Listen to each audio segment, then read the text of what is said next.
कि सैन्य कैंप के बाहर संदिग्ध देखे गए। ऐसे में घुसपैठिए को पकड़ने के लिए तलाशी अभियान चलाया जा रहा है। भारतीय सेना के व्हाइट नाइट कॉर्प्स ने इसकी जानकारी दी है। तो एक बड़ी खबर, नगरोटा के सैन्य कैंप के बाहर संदिग्ध देखे गए। इस दौरान घुसपैठियों को पकड़ने के लिए तलाशी अभियान तेज कर दिया गया है। भारतीय सेना के व्हाइट नाइट कॉर्प्स ने इसकी जानकारी दी है। जम्मू के नगरोटा इलाके में शनिवार को सेना के कैंप के बाहर संदिग्ध गतिविधि की खबर है। जानकारी के मुताबिक सेना के कैंप के पास अज्ञात लोग संदिग्ध हालत में घूमते नजर आए, जिसके बाद वहां मौजूद सेना के जवान ने उन लोगों को रोकने की चेतावनी दी, लेकिन जब उन लोगों ने रुकने से इनकार कर दिया तब जवान ने गोली चलाई। इस घटना के दौरान सेना के जवान के मामूली रूप से घायल होने की खबर भी है।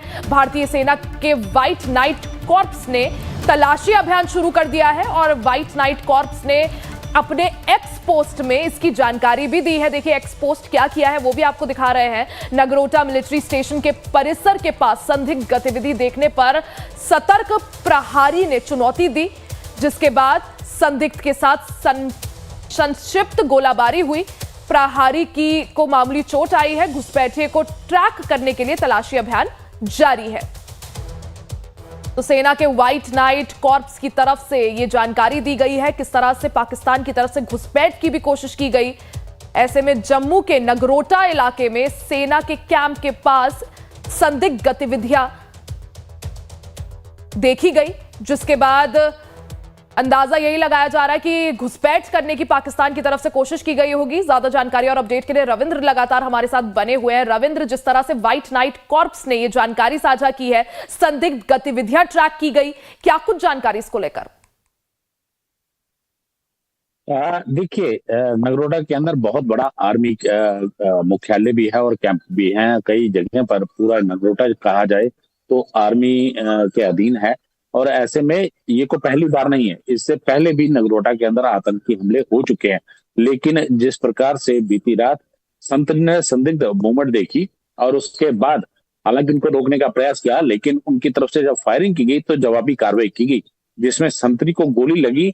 लेकिन कहा जाए तो उसके बाद बड़े पैमाने पर अभी भी सर्च ऑपरेशन जो है चलाया जा रहा है। बीती रात भी पूरे इलाके को कॉर्डन किया गया। जम्मू कश्मीर पुलिस का स्पेशल ऑपरेशन ग्रुप जो है वो वहां पहुंचा और साथ ही में कई बड़े अधिकारी जो हैं वो भी वहां पर पहुंचे और उसके बाद बड़े पैमाने पर उन आतंकियों को ढूंढने का प्रयास किया जा रहा है ताकि उन आतंकियों को न्यूट्रलाइज किया जा सके। ये मैं बता दूं, ये एक बहुत संवेदनशील इलाका है और यहाँ पर इस प्रकार की घटना होना कहीं ना कहीं ये दर्शाता है कि आतंकी जो है वो अभी भी जम्मू कश्मीर को दंश देने के मामले में पीछे नहीं है, क्योंकि जिस प्रकार से आपने देखा होगा जम्मू संभाग के अंदर कई आतंकी घटनाएं हुई। इसी प्रकार कश्मीर के पहलगाम के अंदर आतंकियों ने धर्म पूछकर 26 लोगों की हत्या कर दी।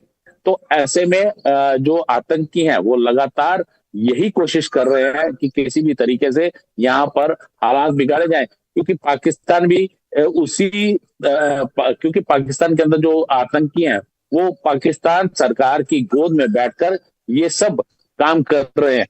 वहां पर आतंकी फैक्ट्रियां चल रही हैं। तो इसी वजह से जैसे ही 26 लोगों की हत्या की गई थी उसके बाद भारत ने कड़ा रुख अख्तियार किया था, लेकिन अभी भी जम्मू कश्मीर के अंदर जो आतंकी मौजूद हैं उनका सफाया होना जरूरी है, क्योंकि नहीं तो आने वाले समय में इस प्रकार की घटनाएं जो है वो देखी जाएंगी। लेकिन अब भारत की या यहाँ के जो सुरक्षा बल हैं उनकी एक ही नजर रहेगी कि आतंकियों को पकड़ो और उनको न्यूट्रलाइज करो।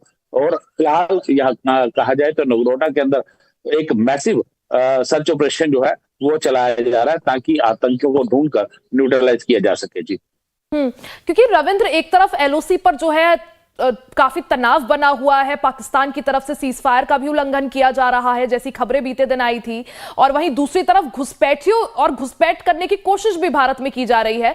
और जैसा आपने भी अभी बताया कि नगरोटा में जो आर्मी का मुख्यालय है वहां उसके आसपास संदिग्ध गतिविधियां ट्रैक की गई। अब जिस तरह से काफी हरकत में आ गई है सेना, क्या माना जाए इसको ट्रैक करने की, जो भी घुसपैठिए थे इनको ट्रैक करने की जो अभियान है वो कितना आगे बढ़ पाया है? क्या कुछ जानकारी मिल पा रही है? सर्च ऑपरेशन कितना आगे बढ़ पाया है? देखिए, सर्च ऑपरेशन जो है उसको रात से ही चलाया जा रहा है। सेना और जम्मू कश्मीर पुलिस का स्पेशल ऑपरेशन ग्रुप और सीआरपीएफ मिलकर इन आतंकियों को ढूंढ रहे हैं। ताकि उन आतंकियों को न्यूट्रलाइज किया जा सके। मैं आपको बता दूं यहाँ की अगर टॉपोग्राफी के बारे में, यहाँ जो नगरोटा के आसपास कई पहाड़ हैं जो यहाँ आतंकियों को मदद करते हैं। यहाँ कई जंगल भी हैं और आतंकियों को पकड़ने के लिए अब एक बड़े पैमाने पर तलाशी अभियान जो है वो चलाया जा रहा है। आपने देखा होगा जब भारत पाक तनाव चल रहा था, इस बीच आतंकियों ने घुसपैठ करने की कोशिश की थी जो जैश ए मोहम्मद के बताए जा रहे थे, तो बीएसएफ ने 7 उन आतंकियों को ढेर किया था। वो सीमा की बात रही, लेकिन ये जो नगरोटा का इलाका है ये जम्मू शहर से सटा हुआ इलाका है और काफी संवेदनशील है और यहाँ पर पहले भी कई आतंकी घटनाएं जो हैं वो देखने को मिल चुकी हैं। कई बार यहाँ पर आतंकी जो है कैंपों में घुसे हैं, लेकिन अब हमारे जवान जो है पूरी तरह से सजग है, जिसकी वजह से आतंकियों ने घुसने का प्रयास तो किया लेकिन वो कामयाब नहीं हो पाए और उन आतंकियों पर जब फायरिंग की गई, उसकी जवाबी कार्रवाई की गई, तो उसमें एक जवान जो था वो जख्मी हुआ था मामूली रूप से। हालांकि उसका इलाज जो है वो किया जा रहा है, लेकिन उन आतंकियों को ढूंढने का भरसक प्रयास जो है वो किया जा रहा है और जल्द ही उन आतंकियों को ढेर भी किया जाएगा। जी बिल्कुल रविंद्र, इस बात को हम इसी चीज से समझ सकते हैं कि सेना जो है हमेशा तत्पर है और सुनियोजित ढंग से इस पूरी कार्रवाई को आगे बढ़ाया जा रहा है। साथ ही रविंद्र, अब जो तस्वीरें हैं वो भी आज सुबह की सामने आ गई हैं। जम्मू कश्मीर के अखनूर की ये तस्वीरें हम अपने दर्शकों को दिखा रहे हैं। देखिए सुबह सुबह का समय है और आप देख सकते हैं बिल्कुल सड़कों पर सन्नाटा पसरा हुआ है। बाजार जो है वो पूरी तरह से बंद है, दुकानें बंद हैं, सड़कों पर सन्नाटा है। जिस तरह से जम्मू कश्मीर में हालात लगातार चुनौतीपूर्ण और तनावपूर्ण बने हुए हैं, ज्यादातर लोग जो है सुरक्षा के लिहाज से और सुरक्षा को देखते हुए पलायन कर चुके हैं, सुरक्षित जगहों पर जा चुके हैं और आप देख सकते हैं सड़कों पर पूरी तरह से सन्नाटा पसरा हुआ है।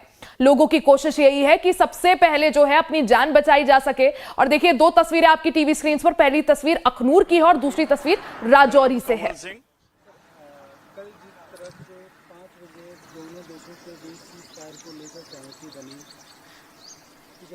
उसके बारे में क्या कहना चाहेंगे और रात को कैसे हालात? ये बहुत अच्छी बात हुई जो आपस में सीज फायर हो गया और आपस में सहमति बन गई हमारी, लेकिन पाकिस्तान बाज नहीं आ रहा। उसने इसका सीज फायर का वायलेशन किया रात को भी और बहुत ज्यादा शेलिंग की है। रजौरी में पूरे बॉर्डर पे शेलिंग की है उसने और हम उसको चेतावनी देना चाहते हैं कि वो बाज आ जाए, नहीं बाज आएगा तो उसको बहुत बुरा अंजाम भुगतना पड़ेगा और उसका जो है वजूद ही खत्म हो जाएगा दुनिया में। बात के टेबल पे आए, बातचीत करे, बातचीत पे मसले हल किए जाते सारे। मेरा नाम राविंदर शर्मा। जिस तरह कल 5 बजे सीज़फायर दोनों के बीच सहमति हुई, उसके बारे में क्या कहेंगे? उसके बारे में ये कहते हैं कि हम जो लोग इधर रहे रजौरी में तो डर गए थे उस टाइम। उसके बाद जो रात है हमारी बिल्कुल अच्छी है, उसके बाद फायरिंग वगैरह कुछ भी नहीं हुई, आराम से हम रहे हैं। जैसे कि रात को फायरिंग भी, वो आवाज नहीं सुनाई दी, आवाज सुनाई दी इधर बहुत, उधर नौशहरा सेक्टर में भी, पर हम डरे नहीं, हम अपने डटे रहे और उसके बाद फायरिंग बंद हो गई। और तो भारत पाकिस्तान के बीच तनाव अभी भी बरकरार है। हालांकि सीज फायर हुई थी, सीज फायर का घोषणा भी हुई, लेकिन रात के वक्त जो है कुछ घटनाएं ऐसी देखने को मिली जिससे यह कहा जा सकता है कि भारत पाकिस्तान के बीच चुनौती अभी भी बनी हुई है। रविंद्र, बहुत बहुत शुक्रिया जानकारी के लिए। भारत पाकिस्तान के बीच चल रहे युद्ध पर विराम लग गया है। दोनों देशों की ओर से सीज फायर की घोषणा कर दी गई। सीज फायर को लेकर भोपाल की मातृ शक्ति क्या सोचती है, क्या है उनकी राय, इसके लिए महिलाओं से बात की हमारे संवाददाता नितिन ठाकुर ने। भारत पाकिस्तान के बीच जिस तरह से युद्ध चल रहा था, जो तनाव था वो समाप्त हो चुका है, सीज फायर हो गया है। भोपाल में तमाम महिला हैं और इनसे हम सीधे बात करते हैं। दीदी, जिस तरह से भारत पाकिस्तान के बीच में सीज फायर हो गया है, आप किस तरह से देखती है? क्या इतनी जल्दी भारत को निर्णय लेना था क्या? बिल्कुल लेना था सर। अब यहाँ के भी लोग मर रहे हैं, वहाँ के भी लोग मर रहे हैं, तो अमन शांति के लिए अगर वो करते हैं सीज फायर में, हाँ, युद्ध विराम लगाते हैं, तो ये बहुत अच्छी बात है, क्योंकि जनता को ही नुकसान हो रहा है और जनता सेफ तो भारत सेफ। इतनी जल्दी भारत को निर्णय लेना था सीज फायर जो युद्ध विराम है? पाकिस्तान तो डर गया, पाकिस्तान में समझौता कर रहा है, किस तरह से देखती है? वैसे तो ना थोड़ा और उसको समझाना चाहिए था, क्योंकि वो कुछ ऊपर ज्यादा उड़ रहा है, तो उसको भी सबक मिलना बहुत जरूरी है, थोड़ा सा और होना। दीदी, किस तरह तरह से देखती है, जिस तरह से विराम हो, युद्ध विराम हो चुका है? देखो क्या है, सिंदूर का बदला सिंदूर। सिंदूर जो हमारा बहन बेटियों का उजड़ा था, उसका बदला तो हमारे मोदी जी ने उनको अच्छा सबक सिखा दिया। घर में घुस के उनको मारा है, उनके सैनिकों ने घुटने टेक दिए हैं, उन्होंने भी घुटने टेक दिए हैं, उनका कोई साथ नहीं दे रहा है। उनको मतलब हर तरह से वो बिल्कुल पस्त पड़ गए। उन्होंने जितनी चालें चलनी थी खूब चली हमारे साथ, पीठ के पीछे बार करना, धोखे से ये करना, धोखे से वो करना। लेकिन ये सबक जो दिया है उनको, ये इतना बड़ा सबक है कि शायद अगर वो समझदार होंगे तो इस सबक को हमेशा याद रखेंगे, ऐसी गलती वो कभी नहीं करेंगे। और हमारे भारत में नरेंद्र मोदी जी, माननीय नरेंद्र मोदी जी प्रधानमंत्री के, हमारा भारत बिल्कुल सेफ है। हमारी सेना, हमारा भारत सक्षम है, हमारी बहन बेटियां सक्षम हैं और बिल्कुल सेफ हैं। तो हम मानते हैं कि अगर 3 दिन में सामने युद्ध में उसने घुटने टेक दिए हैं तो हमें बिल्कुल सीज फायर किया है तो वो ठीक है, क्योंकि उन नरेंद्र मोदी जी का जो भी निर्णय है वो हमारा निर्णय है। मतलब पाकिस्तान को सबक सिखाने की बारी थी, लेकिन इतनी जल्दी सीज फायर हो गया। देखिए, भारत एक शांति प्रिय देश है और हम कभी भी नहीं चाहते कि युद्ध हो, लेकिन पानी सर से ऊपर जब जाता है तो निर्णय लेना ही पड़ता है। जैसा हमारे प्रधानमंत्री ने निर्णय लिया है, भारत की सारी जनता उनके साथ में है और हमारे सैनिकों ने और हमारे प्रधानमंत्री ने ये साबित कर दिया है कि जो हमसे टकराएगा चूर चूर हो जाएगा। इतनी जल्दी जो निर्णय है वो सही है, आप क्या देखती हैं? हाँ ठीक है, क्योंकि ऐसा तो होना ही चाहिए। जैसे हमारे प्रधानमंत्री जी हैंगे, उनके हिसाब से जैसा वो कहेंगे वैसे ही आम जनता करेगी और ठीक है। पाकिस्तान को सबक सिखाना था मगर सीज फायर हो गया। ठीक है, सही है। सही। हाँ सर, सही निर्णय है। तो आप देख सकते हैं तमाम महिलाएं